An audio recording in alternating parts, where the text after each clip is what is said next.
Live from KSAT 12. Good Morning San Antonio starts right now. A suspected criminal off the streets this morning thanks to the help of the community and Crime Stoppers. Details on this arrest and what police say happened. Plus, a traffic stop turns into a near-death experience for a couple of law enforcement officers in North Carolina after a Tesla slams into one of their patrol cars. David Sears explained how this happened.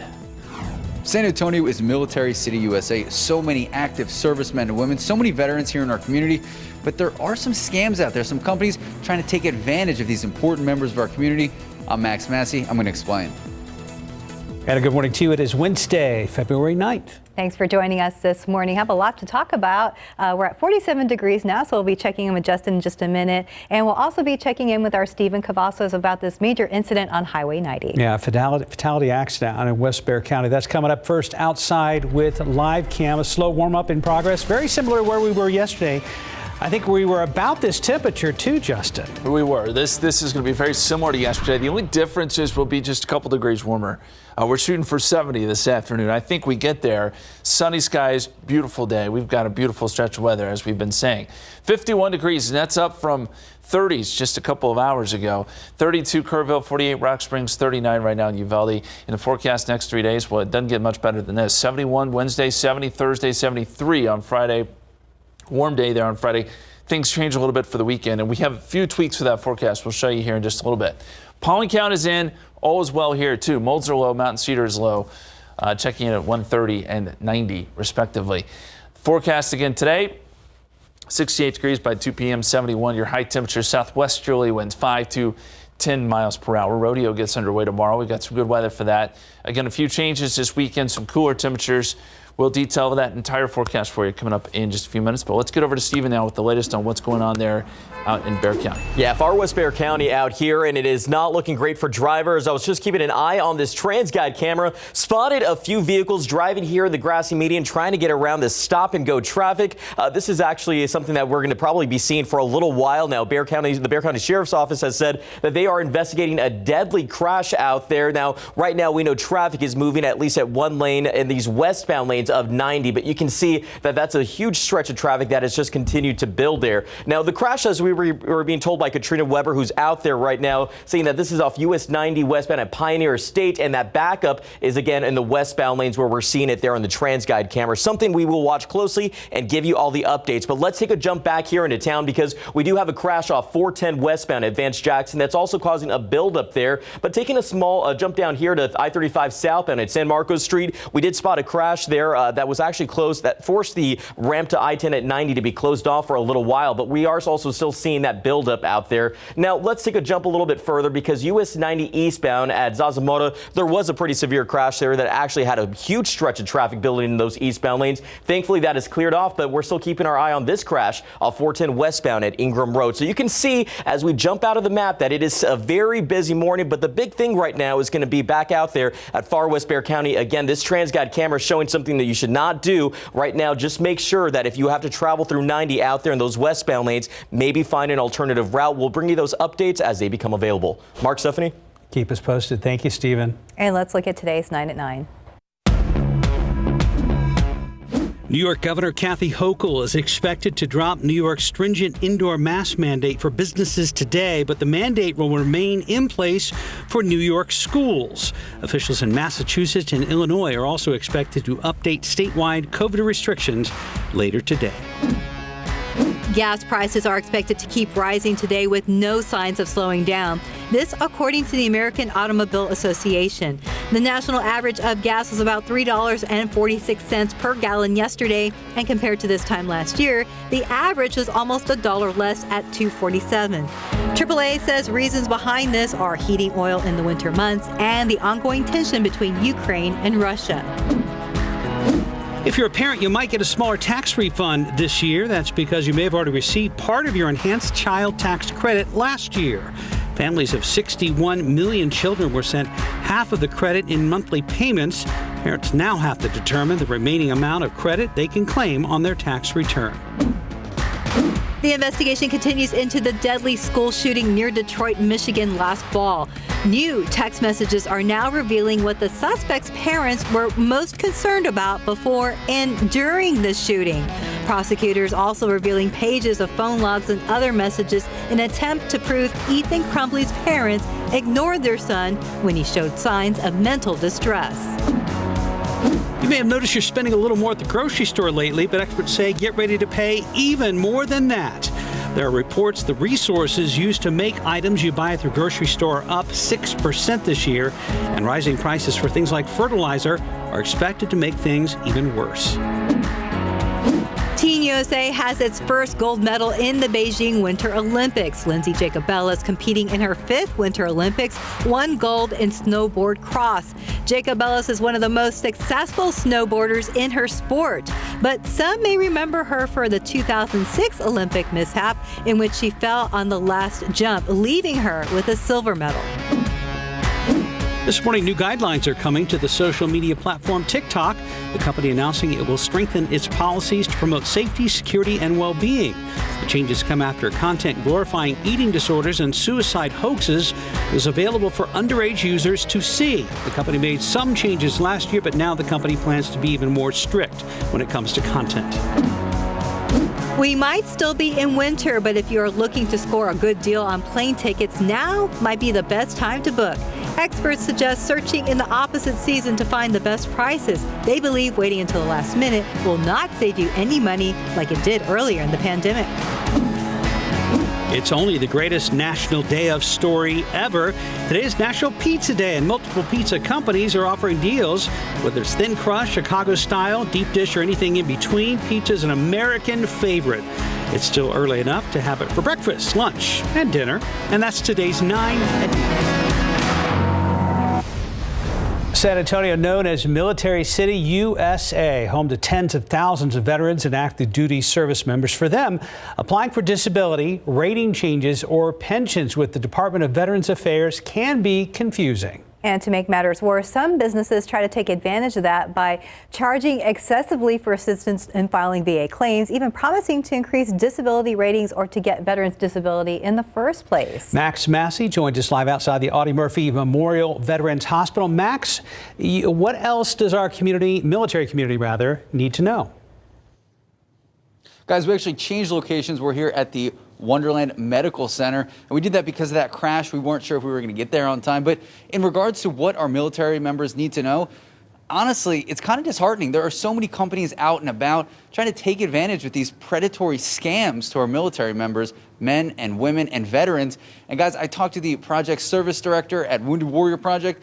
He said, frankly, if the deal seems too good to be true, it probably is. So as you guys mentioned, our veterans, they need to apply for so much. And this process really can be frustrating and, it can be really drawn out. So if you are applying for disability, rating changes, or pensions, be aware that some of these companies, they're going to advertise that they can do something better than a veteran service organization or an accredited agent. But Mike Stoddard with the Wounded Warrior Project tells me they really can't. He says when you go to file or go to apply, make sure, and I can't emphasize this enough, make sure that you are using an accredited organization. One of the nightmares that we tend to have to deal with is when a veteran or a family support member goes to a place that is doing unethical practices, and then they sign a contract or they get involved in something that we really can't go back and fix. Stoddard said the pandemic actually created a surge of predatory practices during a time where so many of our local veterans, they've been the most vulnerable. Because of this pandemic, a lot of local warriors, they had appointments canceled or postponed, and it left a lot of veterans potentially more susceptible for these predatory schemes. Now, guys, one of the big things, obviously everyone using a phone these days, social media. A lot of predatory schemes, they take advantage of our local veterans and service members on social media. So again, if you go out to apply or file for any of these services, make sure you are using an accredited organization. There's an easy way for to check that out. I'm going to have all this and so much more coming up on the news at noon. Mark, Stephanie, back to you guys. All right. Thank you, Max. Top stories we're following today after days of searching and Crime Stoppers tips.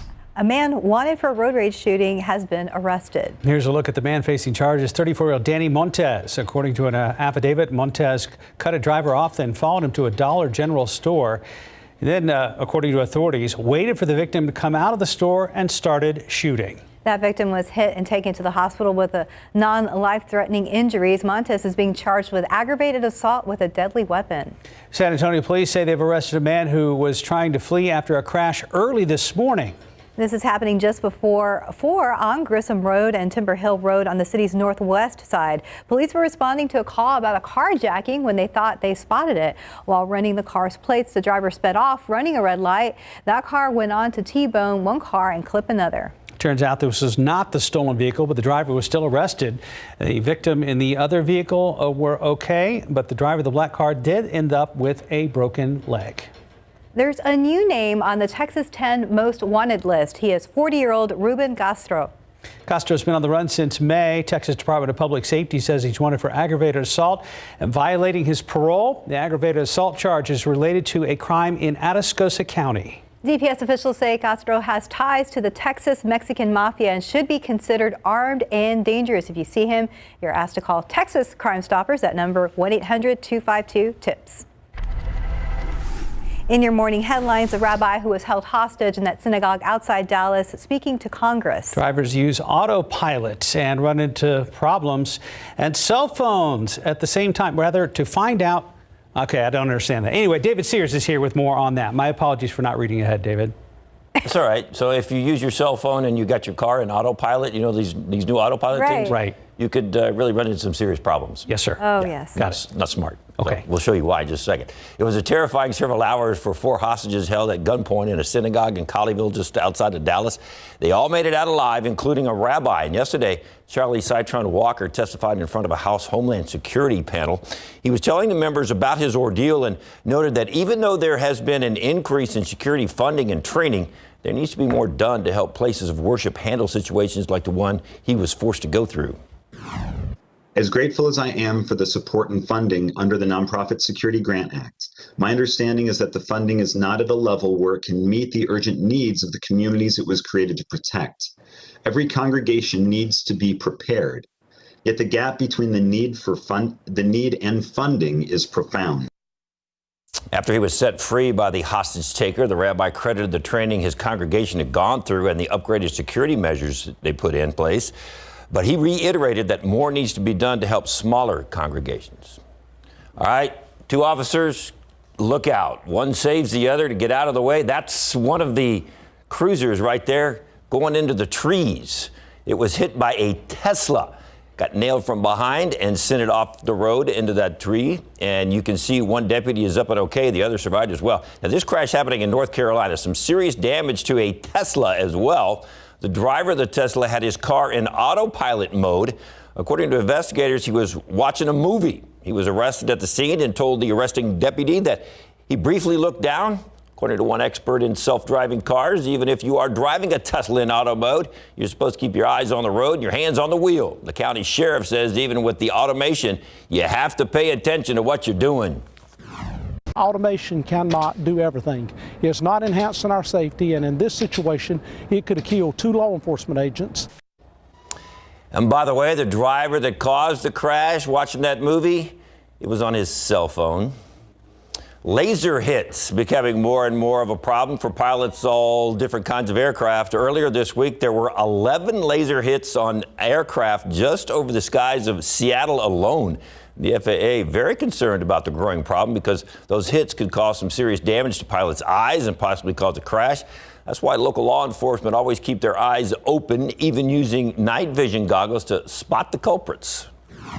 This camera system you see right here has a mapping program on it as well. And so when we point the camera somewhere in the cockpit, we can see what street, what address, everything that we're looking at. When we put that suspect on the camera, we were able to lead officers on the ground. Pointing a laser at an aircraft is a felony. If caught and convicted, the person could get an $11,000 fine per incident. And finally, we threw this one in there for Dylan, our producer, and probably Ursula Perry as well. The Saints have a new head coach. Yes, the Saints. Dennis Allen. He's familiar to Saints fans since he has been on the Saints coaching staff for a combined 12 years. He was their defensive coordinator since 2015. Allen takes over for Sean Payton. So now we have a happy producer. You got to keep the producers happy. Yes. Yes, you do. You know, all the for you time. folks at home, if he's not happy, ooh, could be a bad day. Nobody's so now he's happy. Now we wait to see what happens to Sean Payton. Yeah. Oh, yeah. See, Right. well, he's retired. Wink. Okay. Broadcast booth or elsewhere. Yeah. Thank you very much, Thank you, David. David. All right. Appreciate it. 9:12, about 51 degrees still ahead on GMSA at 9. A new episode of KSAT Explained streaming now. Sarah Spivey and Justin Horn will join us later in the show to talk more about the Edwards Aquifer. Plus, what are some of the elected positions on the ballot this year and who's running? Digital journalist Ferris Sabawi joins us a little later on for some details.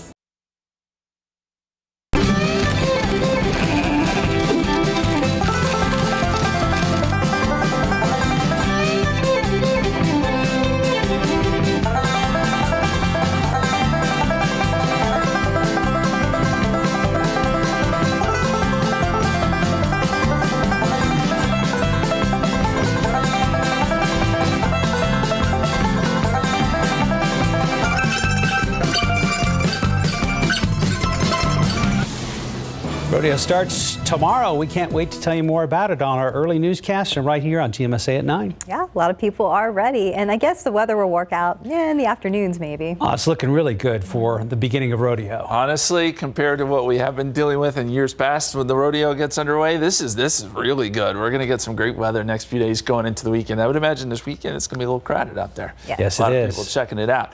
Let's first start, though, with rainfall. Where do we stand right now? Always good to update this. We did get some good rain, obviously, with our ice situation last week. Now, October we go back 5 months here. October was a great month. Then we hit November, December, January, and it was next to nothing. February, again, we did pick up 1.69 inches, so we're technically a little bit above average for the month. But we've still only received about 4 inches since October 27th, so still relatively dry, and we could use some more rain events in our forecast, and they're not there. Saturday is our one and only chance, and I'm becoming less and less optimistic about our chances of even getting anything at all. And what we will see on radar, if we see anything, will be very, very light. So this is not going to be a game changer for us. Otherwise, there are rain chances. The rain chances are out of the forecast. There's the scene outside. Blue skies right now. Temperature 51 degrees at the airport, 49 Stinson, 49 Kelly, 50 at Randolph, and we've got pretty light winds at this hour. Rest of today. We warm up quickly, so we're in the low 50s right now. We'll be up close to 71 by the afternoon, so we're gaining about 25 degrees here as we scale up very, very quickly from 9 all the way to about 3 o'clock. It's one of those days where you see the rapid warm up and rapid cool down at night, and that's due in large part to these dew points that are in the 20s and 30s. The air is very dry, and with full sun, that's what makes it warm up and cool down very quickly, and we'll see that next couple days. Dew point tracker shows that we'll see the dew points try to jump up a little bit, but not much. And that's why I'm pretty pessimistic about Saturday. There's just not a lot of moisture there, and this is a quick moving system.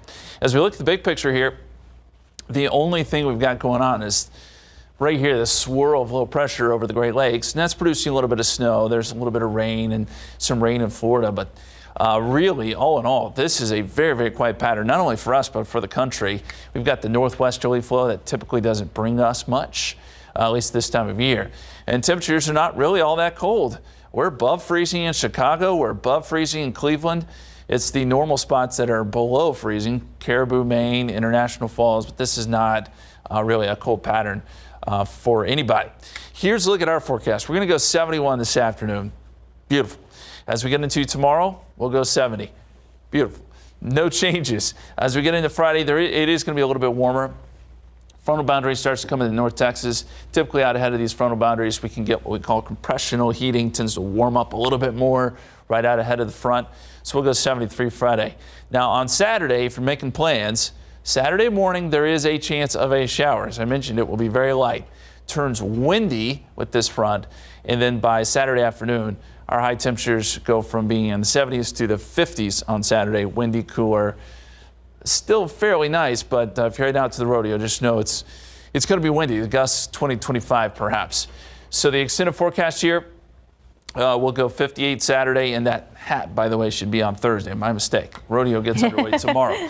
58 Saturday, as I mentioned, Super Bowl Sunday, 63, Valentine's Day, 67, and we're back in the 70s by Tuesday next week. This is Pretty awesome forecast, guys. Yeah, yes, we'll take it. Is. Yeah. Stephanie approved. Yes, approved. Especially with all the things going on this month. Exactly. We need to get her one of those big rubber stamps so she can look at your forecast and go. Approved. 921. No, it's good if it's Stephanie approved. 921, about 51 degrees. And still ahead on GMSA at 9. There are a lot of things to do in San Antonio this month. A look at some of them coming up next. And welcome back. February is here, and the month is not just about Valentine's Day. There's a lot to do here in San Antonio. Yeah, that's right. Right now on our website, we have a closer look at all the fun. There's a little something for everyone. As a matter of fact, let's take a course. We have to talk about the rodeo. Kicks off tomorrow at the AT&T Center in Freeman Coliseum Fairgrounds. Runs through the 27th. David Sears will join us in a bit to talk more about this. February is also Black History Month. There will be a soul food celebration coming up on February 12th. And you can also check out the Black History River Tour on the 13th. The San Antonio African American Community Archive and Museum hosting this 100-minute tour. And February, the last month that rainbow trout will be stocked in lakes across Texas, is part of the neighborhood fishing program from the Texas Parks and Wildlife Department. There's some big ones in there. And the San Antonio Coffee Festival is back. This celebration of coffee will let you taste roasts from around the world at Travis Park. That is also on February 12th. There's just some of the things happening in February. You have all the information on our website at KSAT.com. That's right. And of course, we get excited with that coffee festival. I mean, we're in the morning show. We're all about that. That's in our wheelhouse. Very much anytime, so. any day. Yes, very much. Thank you, Dylan. Time now 9:25 and 51 degrees for now. More ahead on GMSA at 9. You hear us talk about the Edwards Aquifer all the time, but what is it and how is it regulated? That's the topic of a new KSAT Explains episode. Sarah Spivey and Justin Horn will join us later. First, we're gearing up for the 2022 election season. Early voting starts Monday. A closer look at some of the names you'll be seeing on the ballot. And a quick look at the roads with TransGuide. Wow, there's a backup there on Highway 90. We were talking about that accident earlier. We will be checking in, it looks like with Katrina Weber later in this newscast. I want to get you back to late breaking news coming out of West Bexar County. A major crash on Highway 90. We're told this incident is fatal, and Katrina Weber is live there now with the latest. Good morning. Well, good morning. Just got some information from the Bexar County Sheriff's Office. They're confirming that it is a man who was killed, a driver of an SUV that collided with this dump truck that you see here behind me. Now, this is Highway 90 near Pioneer Estate, and we are just a few miles east of the city of Castroville. This is where this happened before 8 o'clock this morning. According to the Sheriff's Office, the SUV, the RAV4, was driving west on Highway 90. It hit the back end of that dump truck as it came out of the neighborhood. Now, the truck, it seems, continued down. It's down the road, but the driver of that, or rather the SUV, continued down the road. The driver of the SUV was ejected, though, and he is the one who police say was killed in this crash. They have been here, the Sheriff's Office has been here ever since, questioning the driver of this dump truck, taking measurements. We saw them flying overhead with their helicopter. So they have an extensive investigation that's going on here. They do have the westbound lanes of Highway 90 shut down starting at Highway 211. And that was creating a bit of a traffic situation here for people headed toward Castroville. But for more on that, I want to go to our Stephen Cavasso so he can give you an update on the traffic situation. Stephen? Yeah, thank you, Katrina. Stay safe out there. We are keeping an eye on the road, specifically out there, US 90, far West Bexar County. As Katrina was mentioning, traffic is backed up all the way out there, stretching back to State Highway 211. You can see it is almost at a standstill. Our friends at TransGuide have been moving the camera around to get some different angles and show us what the conditions are looking like, the road conditions, I should say. But right now, it is not looking like it has changed much. You can see as they're panning that camera around, that traffic is stretching all the way there off US 90 in those westbound lanes, far off into the distance. So you want to avoid this area, and that is what Bexar County sheriffs Bexar County deputies, I should say, are advising. Now let's go ahead and take a look at right at the map, because where we see that buildup, we can expect that's going to continue for a little while now. Right now, we're seeing that traffic that is moving. It's moving very slowly at 10 miles per hour. Again, US 90 westbound at Pioneer Estate. So of course, we're going to watch this situation closely and see how it's going to impact the commute. But if you have to head toward Castroville in the next few moments, it may be wise to start looking for those alternative routes. It's unclear how long it's going to take for investigators to clear this scene up. But of course, we are going to stay on this and give you all those updates as the day does go on. Guys. Katrina, Stephen, thank you, both of you. Reminder, early voting for the March primaries begins Monday. We have a lot of resources on KSAT.com, including key races and full ballots.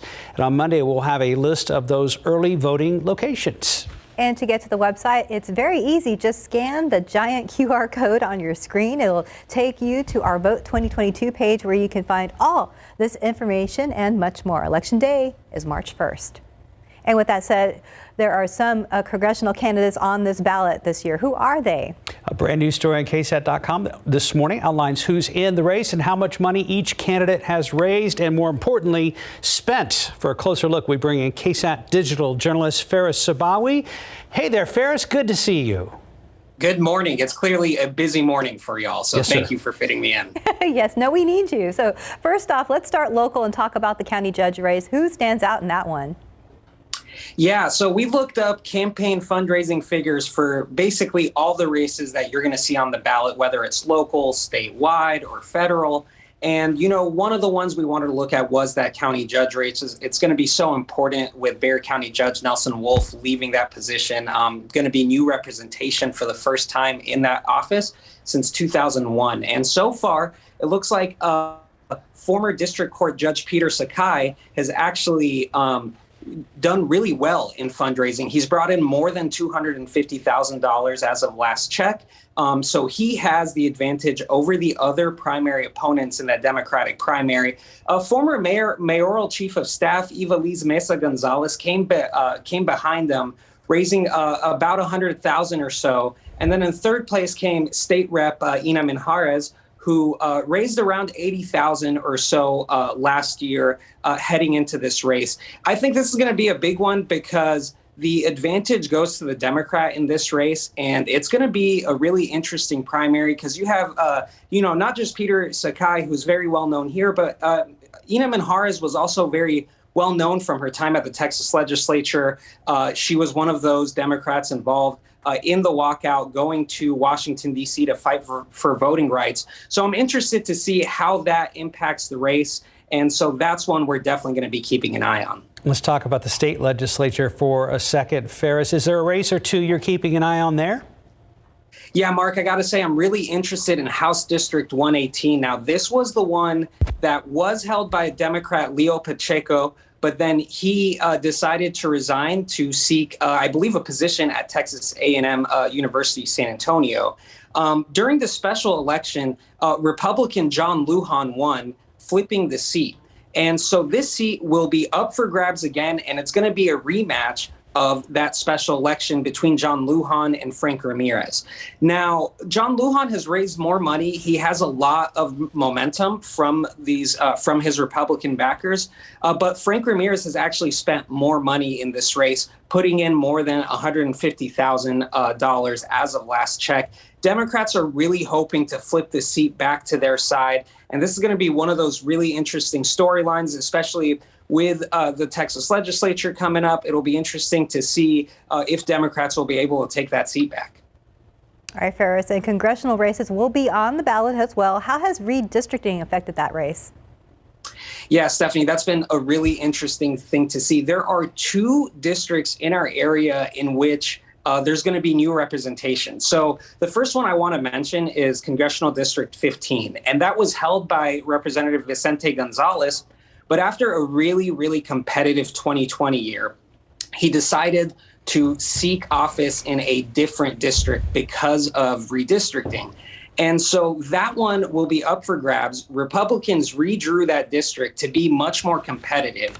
And so far, the fundraising is showing that Republican Monica De La Cruz, who almost beat Gonzalez in 2020, has the major advantage here. She's raised a bunch of money heading into this race. And so it may be for the first time in at least recent history that Congressional District 15 might go to a Republican. That's a huge deal for these Republicans monitoring the race.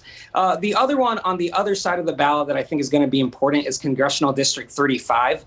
Representative Lloyd Doggett had represented that district for quite a long time. But again, redistricting has now put him in Congressional District 37, one of the newer seats. that he is going to seek out office for. So with that, we have a really competitive a really competitive Democratic primary with Austin Council member Greg Casar, State Representative Eddie Rodriguez, and former San Antonio City Council member Rebecca Villagran as well. Now, in that race, Greg Casar has a lot of endorsements from a lot of big-time liberal voices like Alexandria Ocasio-Cortez. In fact, I believe she's coming to San Antonio to campaign for Casar soon, and he has the fundraising advantage in that one. So those are two that are really interesting that have come about only because redistricting has opened up new opportunities. All right, more on KSAT.com. Digital journalist Ferris Sabawi. Thank you, Ferris. Thanks, guys. Bye, Ferris. Thank you. Taking a look outside with live cam, 53 degrees, warming up a little bit from the 30s we had early this morning. Yeah, we didn't get down to freezing here in San Antonio this morning. There were a few spots in the hill country that did, but not here in town, and temperatures are rapidly warming up. We're going to see some 60s here soon. It will turn into a gorgeous day. Right now at the airport, the hourly temperature 51. Still in the 30s in Kerrville, 38 degrees there, 43 Fredericksburg, 50 in Rock Springs. As we look at the state of Texas as a whole, pretty mild temperatures, honestly. I mean, Lubbock's down at 32, but there's nothing on there that's terribly cold. And we're going to be sitting in this type pattern for the next couple days. Dew points are awful low. The air is extremely dry. And that means, again, more great weather, cool morning lows, warm afternoons. There's the radar and satellite. And again, there is nothing to talk about here. This is a very quiet weather pattern. And that's what the forecast for today looks like. 71 degrees by 4 o'clock. Southwesterly winds 5 to 10 miles per hour. And we'll see more weather like this coming up next couple days, guys. All right, so you see the number every day right here on KSAT 12, the aquifer level. But what does that number really mean?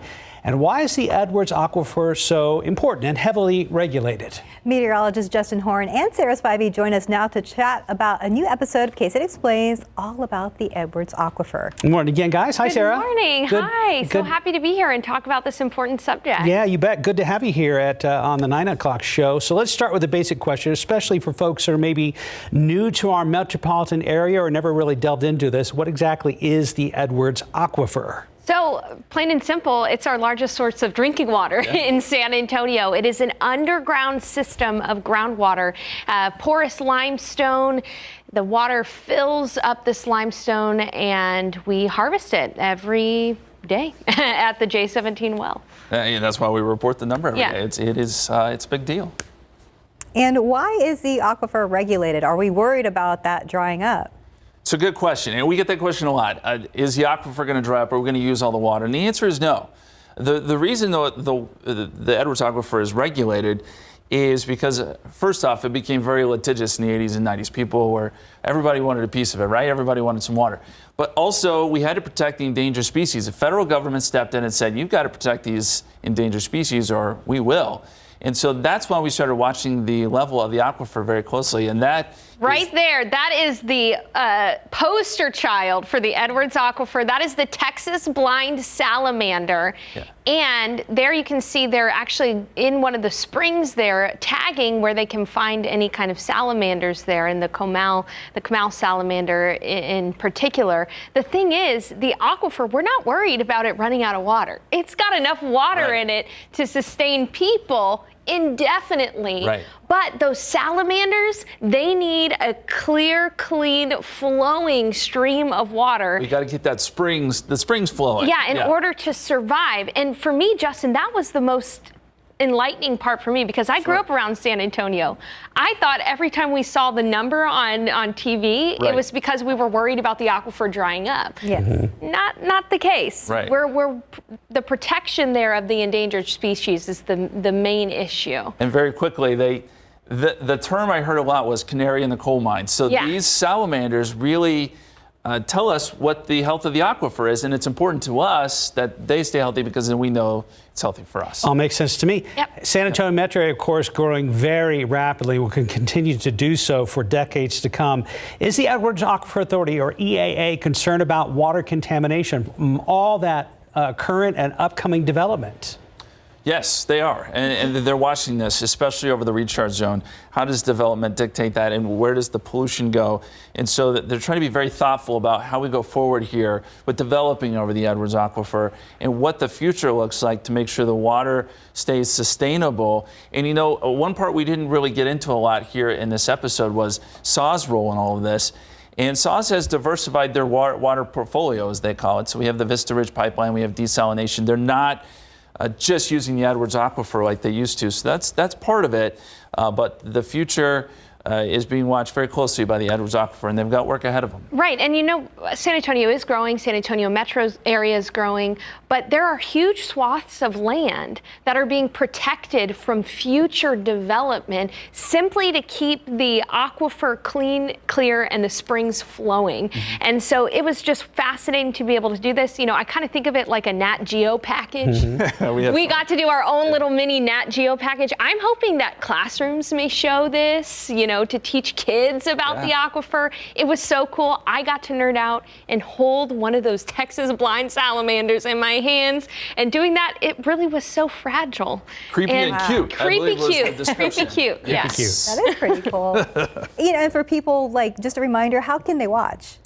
Right, so ksat.com/explains, and then also Justin and I, any way you stream, so ksat.com, also there's KSAT Plus, which you can get on your Roku, Amazon Fire Stick, all of those things. And we've also shared it to our social media sites too. If you follow us, there should be a quick link there too. So it's about 20 minutes long, but it's a good summary of the aquifer and everything you need to know. And can't thank enough the team behind KSAT Explains. Valerie Gomez, our editor, all of our photographers out there, Lexi, it was great. Okay, awesome. Sarah Spivey, another guy, thank you very much. It's our very own Justin Horn. Thank you very much. We'll tune in. 9:43, about 55 degrees. You are watching GMSA at 9. David Sears will be back with a preview of tonight's first game of the Spurs Rodeo Road Trip. Welcome back. Time to talk Spurs and the San Antonio Stock Show and Rodeo, because the two are perpetually connected, interconnected, this time of year, every year. That's right. So let's go ahead and check in with David Sears, our expert on everything Spurs and Stock Show and Rodeo. This is that time of year where you have to do one without the other, rather than one with the other. Right. One without the other. All right, so Spurs on a rodeo road trip. They start an 8-game rodeo road trip tonight in Cleveland.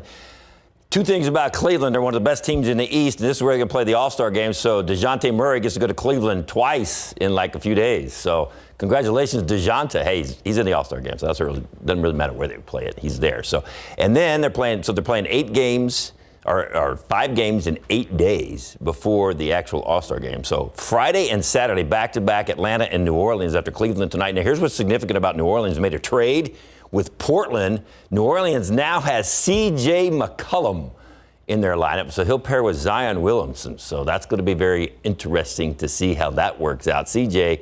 averaging well over 20 points, 4.5 assists, and 4 rebounds. That breaks up Damian Lillard and the C.J. McCollum duo, though. Those guys been together for a long time. Yeah, they're blowing up Portland now, aren't they, David? So here's the thing about that. New Orleans right now is in the 10th spot.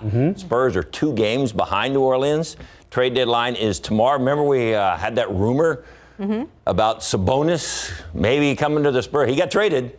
It wasn't to the Spurs. Indiana traded him to the Kings, which we're like, huh? What? That's kind of a strange trade. But anyways, so far the Spurs sitting pat with what they got. Okay. Trade deadline is tomorrow, so we'll see how that goes. So Spurs open up the rodeo road trip. Speaking of the rodeo road trip, here we go. Tomorrow night, 7 to 9, it's never been done in San Antonio. Right here on KSAT 12, starting at 7 o'clock, we are going to broadcast the rodeo live right here. So all those events that you go and see in the arena, you get to see them tomorrow night without being there. So if you can't make it down for opening night, you get to see them. We're going to have stories about the young kids raising their calves, and cows and sheep and all those animals that are in those barns. We're going to have stories about that after the rodeo. But from 7 to 9, you get to see all the action. You're going to see barrel racing. You're going to see bull riding and bronco busting and calf scrambling. And we probably have some calf scrambles and some, what's the other one? Mud busting? See, you guys like that. We love that one. So that's going to be on 7 to 9. Then at 9 o'clock tomorrow night, Ursula Perry Alicia Barrera and myself are going to do a post-game show. So when you're watching the rodeo, you see the winners, and you know who the winner is because they get to ride around the arena right after they win the event with a flag that says, I'm a winner. And so then after the rodeo, we're going to have them on our special from 9 to 10. We're going to have a lot of the winners, and we're going to be talking to them. So you get to know some of these cowboys and cowgirls, and we'll talk about their events. And so if you're not used to rodeo, if you're not real familiar with rodeo, tomorrow night you're going to get introduced to rodeo, 7 to 9, and then post-game show. And here's a map of the new grounds. It's not new, but they've switched a lot of stuff. See, you can't really see it because this is a tease. I don't want you to see everything. Right. Because Ursula and I went out yesterday and we walked around the grounds to show you all the new stuff. All different. And where stuff has been and where stuff is now going to. Oh, well, okay. All right. There's a little bit of a map. Now fold it up and hide it. Hide it. Two major things that have happened at the San Antonio Stock Show and Rodeo this year. All the shopping has been moved to one spot. Okay. Just one spot. You don't have to go to 3 different spots like you used to. And the Freeman Coliseum is now going to be used what the Freeman Coliseum was built for. There's going to be animals and dirt in the Freeman Coliseum. So we'll talk about that tomorrow night after the rodeo. So good preview. Much more to come tomorrow. Tomorrow, 7 to 9. You guys up. And then 9 to 10 with the post-game show. You're going to have a busy day, my friend. It's going to be fun, though, because we're rodeoing. I know you're looking forward to it. Yes. Break a leg to you guys. Good luck to our Spurs. All right. Yeah. Justin's here now, and one of the things we like to track this time of year is when might we possibly be done with the freezing weather in South Texas? Yes. My plants want to know. Yes. Because they look pretty sad right now. It is a good question. We've had a lot of freezes here to start February. Our average last freeze here in San Antonio is February 24th, but keep in mind that that's just the average. It's come as late as April 3rd. That was back in 1987. You get up into the hill country, it's typically around March. We still have probably another couple weeks here where we certainly could see a freeze. Now, there's not one in the 7-day forecast, but even going into early March, we can't rule it out. We'll keep you posted there. Lows this morning did not get down to freezing at the airport. At Port SA they did, though. 31 degrees there. 36 Bernie Stage, got down to 25 in Kerrville. Places like Pleasant didn't get down to freezing. Hondo, Uvalde, Carrizo Springs. But again, here in town, it was 34 this morning. Here's a look at the time lapse. Beautiful sunrise yet again because we had clear skies. And temperatures right now have made it back into the 50s after starting off in the 30s. Westerly winds at about 6 miles per hour. Rest of today, you see that rapid rise in temperature. We're up close to 70 this afternoon with sunny skies. A little bit warmer than yesterday. And as we look at the rest of the country, yeah, there's some snow, area of low pressure up here across Great Lakes, some snow around Minneapolis, a little bit of rain here and there. This is a very quiet weather pattern, as we pointed out earlier. And the flow, as you can see here on water vapors out of the north and west, that typically, at least in the wintertime, doesn't do a whole lot for us. So we're going to keep things pretty quiet here going forward. 71 degrees today, 70 tomorrow. The entire state will be looking at great weather. Then by the time we get into Friday, out ahead front, we'll be up into the low 70s, 73. Front comes through on Saturday, brings a small chance for rain Saturday morning, and then it turns windy and cooler by Saturday afternoon. 58 the temperature on Saturday, so you can see the difference. Rain chances only 10% Saturday morning. That is it. Extended forecast, we'll go 58 as we mentioned Saturday, 63 for Super Bowl Sunday, back in the 60s for Valentine's Day, and 71 on Tuesday. We'll be right back.